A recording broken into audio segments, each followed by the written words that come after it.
Olá, tudo bem? Vamos falar um pouco sobre os elementos do clima. O clima é constituído por alguns elementos. Os principais são temperatura, umidade, circulação e pressão atmosférica. O ar não é considerado um elemento do clima, mas ele é um componente importante que deve ser destacado, uma vez que os elementos do clima estão diretamente relacionados a ele, porque é o ar que adquire temperatura, umidade, pressão e circulação. A atmosfera é composta por uma mistura de gases, sendo 78% de nitrogênio, 21% de oxigênio e 1% de outros gases, como o argônio, o hélio, o neônio, o ozônio, o dióxido de carbono e o vapor d'água.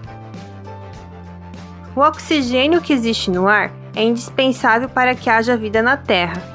A concentração do ar varia de acordo com a altitude e possui maior concentração próxima à superfície terrestre e maior dispersão à medida que aumenta a altura da coluna de ar. A atmosfera é dividida em camadas de acordo com suas características. Assim temos a troposfera, que é a camada que tem contato com a superfície terrestre. Atinge até 15 km de altura. Nessa camada, o ar é mais denso e nela resultam os fenômenos meteorológicos.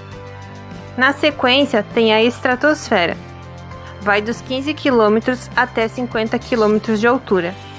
É ali que se encontra a camada de ozônio, responsável por filtrar a radiação ultravioleta, nociva para os seres vivos, por causar envelhecimento precoce e câncer de pele.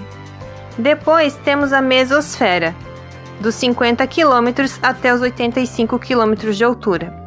É uma faixa que possui temperaturas baixas, cerca de 90 graus negativos. Na sequência, tem a termosfera ou ionosfera, que vai de aproximadamente 80 km aos 500 km de altura. Nessa camada constam os gases ionizados e ondas de rádio. É aqui que acontecem as auroras boreal e austral. Nelas se localizam a maioria dos satélites e a Estação Espacial Internacional. Por fim, tem a exosfera, dos 500 km de altura até o espaço exterior. Quanto mais alto, mais rarefeita a atmosfera fica, ou seja, os gases ficam dispersos. Agora sim, vamos para alguns elementos do clima. O primeiro elemento é a radiação solar. O Sol é a fonte de calor da atmosfera. Sua energia é distribuída entre terra, ar e água. A temperatura geralmente é medida em graus Celsius, mas também pode ser medida em graus Fahrenheit. A maioria dos países usam a escala em graus Celsius. Apenas 5 países ainda usam a escala em Fahrenheit, como é o caso das Bahamas, Belize, Ilhas Caimã, Palau e os Estados Unidos da América. A atmosfera é aquecida por irradiação. Parte da radiação solar, ao atingir a atmosfera, é refletida de volta para o espaço, e outra parte chega à superfície terrestre, onde é absorvida pela vegetação, pelo solo, pela água e pelas construções humanas. Essa energia é absorvida pela atmosfera e transformada em calor. O vapor d'água, o gás carbônico e outros gases têm a propriedade de conservar o ar aquecido, funcionando como uma estufa natural do planeta. Quando se faz um estudo sobre clima, os meteorologistas analisam alguns dados importantes. Vamos destacar 4. Primeiro, a temperatura máxima corresponde à mais elevada temperatura em um determinado período. Segundo, a temperatura mínima, que é a mais baixa temperatura em um determinado período. Terceiro, a média térmica, que é a média aritmética das temperaturas dada pela soma do histórico e dividido pelo número de registros. E quarto, a amplitude térmica, é obtida pela diferença entre o valor máximo e mínimo registrado no período. Tanto a temperatura máxima, a temperatura mínima, a média térmica e a amplitude térmica podem ser analisados de maneira diária, mensal ou anual. O segundo elemento é a pressão atmosférica. A pressão atmosférica é a força provocada pelo peso do ar sobre uma determinada superfície, devido à força gravitacional. A pressão atmosférica varia ao longo da superfície terrestre. Dois fatores interferem diretamente sobre seus valores, a saber: primeiro, a latitude. Em baixas latitudes, com o clima quente, o ar é mais leve. Em altas latitudes, com o clima frio, o ar é mais pesado. Segundo, a altitude. Quanto maior a altitude, menor é a pressão atmosférica. E quanto mais baixa a altitude, maior é a pressão atmosférica. A pressão atmosférica e a densidade do ar andam juntas e são influenciadas pela temperatura do ar. Assim, em uma análise climática, é preciso considerar a relação entre a latitude, a altitude e a temperatura. O terceiro elemento é a circulação do ar. O vento é o ar em movimento, e a circulação do ar atmosférico depende muito das diferenças de temperatura e pressão entre as zonas climáticas. Na medida em que formam as áreas de alta pressão e baixa pressão, responsáveis pela dinâmica atmosférica. A circulação do ar na superfície da Terra ocorre em 3 níveis. Primeiro, os ventos primários ou circulação primária. Determina as zonas climáticas e o padrão global do clima. São ventos constantes que atuam o ano todo, como os ventos alísios, contralísios, polares, de leste e de oeste. Segundo, ventos secundários ou circulação secundária. Aliada a outros fatores como relevo, altitude, latitude, correntes marítimas, continentalidade ou maritimidade, determinam os climas regionais e seus subtipos. Em resumo, são ventos sazonais ou periódicos, dos quais podemos destacar as brisas e monções. As brisas e monções ocorrem pela diferença de temperatura e pressão entre continente e oceano. Terceiro, ventos terciários ou circulação terciária. São ventos locais e esporádicos, como o minuano no Rio Grande do Sul, Buran na Sibéria e entre outros. O quarto elemento do clima é a umidade do ar. A umidade do ar é o volume de vapor d'água presente na atmosfera em um determinado instante e pode ser expressa em valores absolutos e relativos.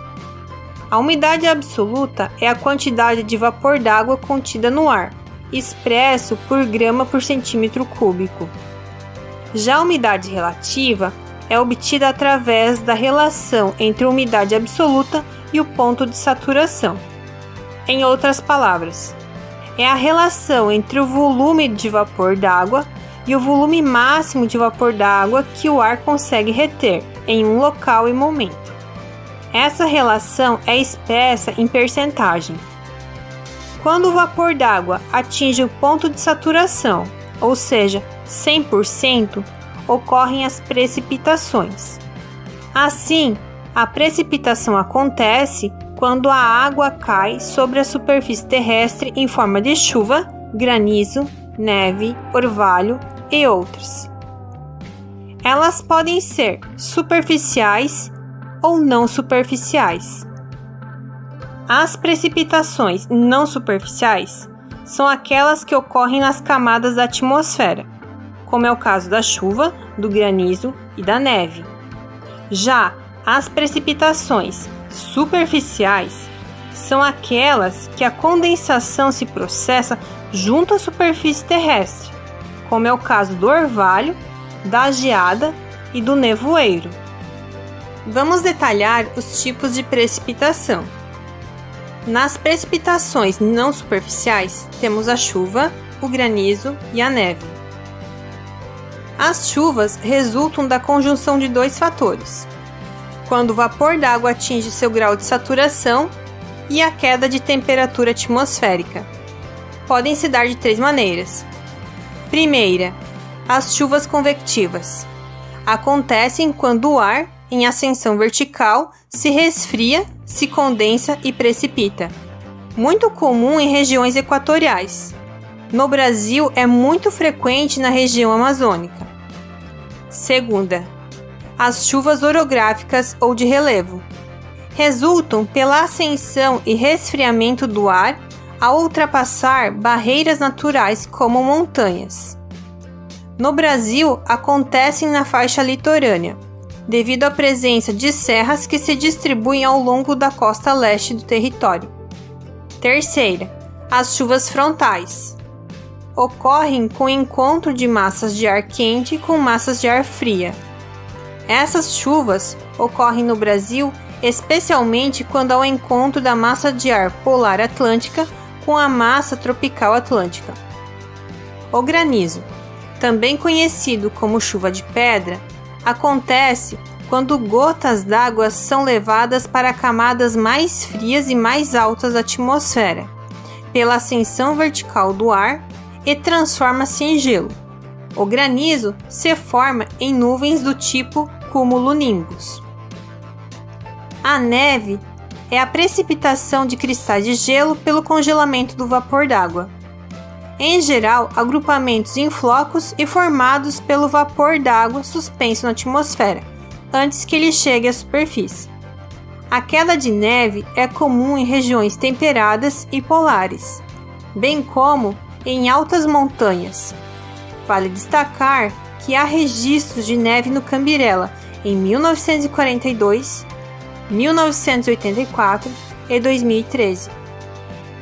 Nas precipitações superficiais temos o nevoeiro, a neblina, o orvalho e a geada.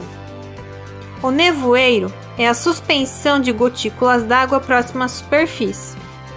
O ar quente e úmido entra em contato com o solo frio ou com superfícies líquidas e se condensa.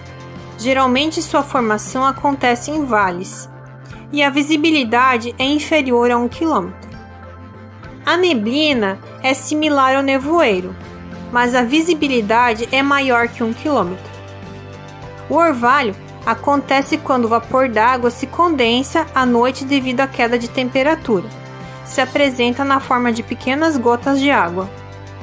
E a geada ocorre quando o orvalho congela após uma noite de baixas temperaturas. Evento muito comum no sul do Brasil. No próximo episódio, vamos falar sobre os fatores do clima. Até mais e fique bem! Produção: Professor Edmar Arrúpulo, do Campus Palhoça Bilíngue.